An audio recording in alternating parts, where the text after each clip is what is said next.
Kachi Kailasanathar Temple, an architectural epic.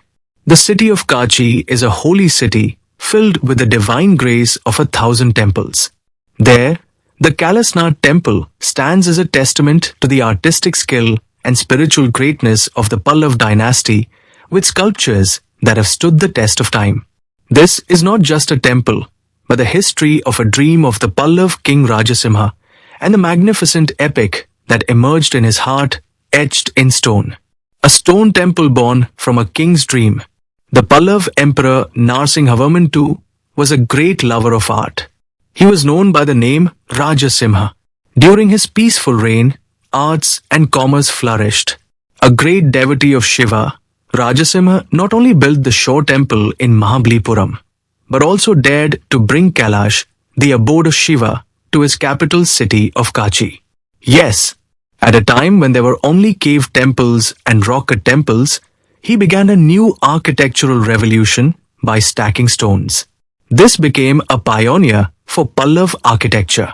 This artistic work, started around 700 AD, served as a guide for the temples of many future kings, including the Cholas and Chalukyas. The main deity of this temple built by Rajasimha was named Rajasimheswaram in his memory.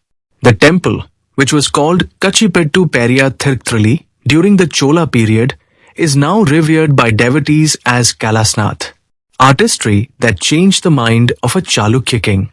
In 735 AD, when the Pallava king Nandivarman II came to power, the Chalukya king besieged the city of Kanchi and entered by breaking through the city's fortresses and ramparts. But it was during this period that he was captivated by the beauty of the Kailasanathar Temple and was impressed by its art. As a result, he protected the temples of Kanchi from destruction and showed his love for art. The artistic excellence of Rajasimha captivated even the enemy king. It showed that art has no religion, race, or country. This is confirmed by the copper plates and inscriptions published during the reign of Vikramaditya II. After conquering Kanchi, Vikramaditya II enticed Pallava sculptors and took them to his capital, Pattadakkal. There, he built the Pattadakkal Virupaksha temple. It is believed that the artists who built this Pattadakkal temple were guided by the sculptors who built Rajasimha's Kailasanathar temple, or that they themselves built the Virupaksha temple. On the walls of the Pattadakkal Virupaksha temple, some similarities can be seen with the sculptures of the Kanchi Kailasanathar temple. This is considered as evidence that the Chalukya king was impressed by the artistic skills of the Pallavas, and that there was an exchange of art between the two empires. The Lord who elevated the devotion of Pusla, one of the 63 Nayanmars. A story mentioned in Sekkizhar's Periya Puranam highlights the spiritual significance of the Kailasanathar temple. King Rajasimha had set a date for the consecration ceremony of the magnificent Kailasanathar temple he had built and was making preparations. The day before the consecration, Lord Shiva appeared in the king's dream and blessed him, saying, "Rajasimha, on the very same date you have set for the consecration, my devotee Puslar has scheduled the consecration of the temple he built within his heart, so I will be going there on that date. Therefore, please postpone your consecration." The king was astonished, and the next day, as he searched for the devotee Puslar, he found a devotee of Shiva with his entire body covered in sacred ash under a tree in Tirunendravoor. When the king approached him and asked, he said that he had been building a temple for Shiva inside his heart for a long time and was performing the consecration mentally.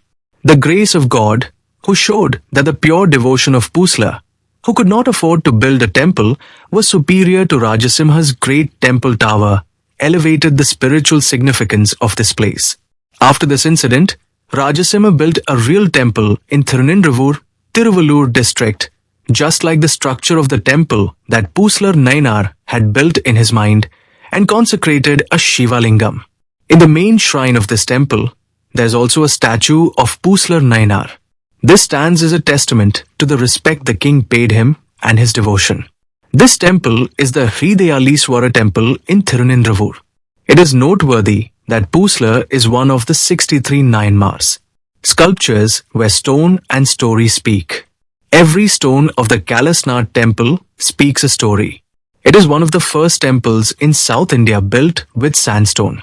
The main deity here is a large Shiva lingam, about 8 feet high, with 16 facets. Urdhva Tandavar, Shiva is depicted in a dancing pose with one leg raised. This represents the pinnacle of dance art. Lingodbhava, the form of Lord Shiva emerging from within the lingam. This signifies the endless nature of Shiva. Mahishasuramardinie, the sculpture of goddess Durga, seated on a lion and destroying the demon Mahisha in the form of a buffalo, is one of the notable female deity sculptures here. Dakshinamurti, Lord Shiva, in the form of knowledge, seated under a banyan tree and imparting wisdom to his disciples. Innumerable sculptures of Samhara Murthams, Shakti forms, Nartana Ganpati, Kiretarjuniam, Ravana lifting Mount Kailash, and other beautiful sculptures of deities like Vishnu, Shakti, Murugan, and Ganesha are also found here. These enrich the temple further. The Nandi, the emblem of the Pallavas, is found here in many forms. Furthermore, the temple's Vimana, tower, is pyramid-shaped and has multiple tiers.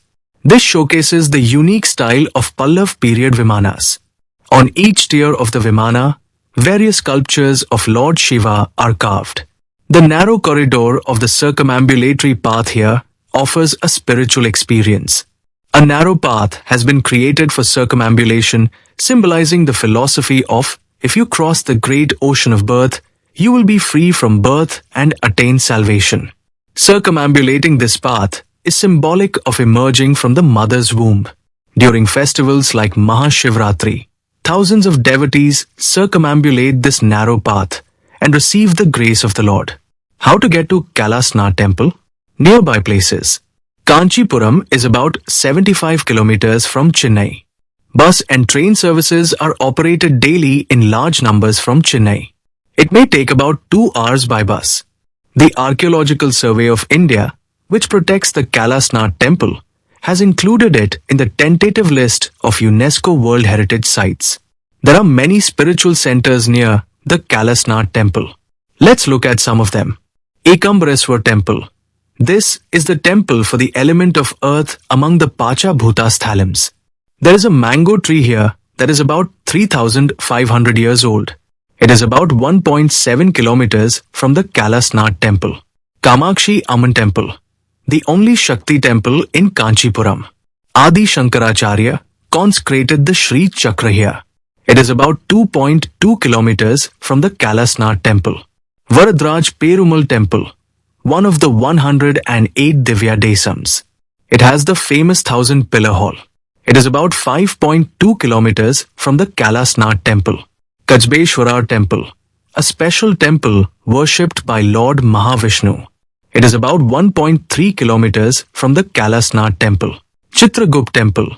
This is the only temple in Tamil Nadu for Chitragupt, who is considered the accountant of Yam, the god of death. It is about 1.7 kilometers from the Kailasnathar Temple.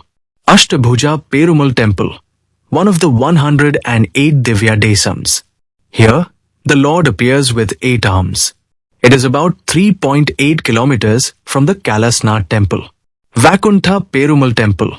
This is also one of the 108 Divya Desams. It is about 2.4 kilometers from the Kailasnathar Temple. Ulgalanda Perumal Temple. This is also one of the 108 Divya Desams. It is about 1.9 kilometers from the Kailasnathar Temple. Kumarkotam Subramanya Swami Temple. This temple is located in the center of Kanchipuram and is famous for being the place where the Kanda Puranam was enacted. It is about 1.9 kilometers from the Kailasnathar Temple. Thus, the Kailasnathar Temple is not just a temple with a historical background, it is a miracle that combines a Pallav-era treasure of art, a deep spiritual philosophy, and the dream of a king. To see our other posts about the Pallav kings and their magnificent works of art, and to encourage us, please subscribe and watch our playlists. Thank you.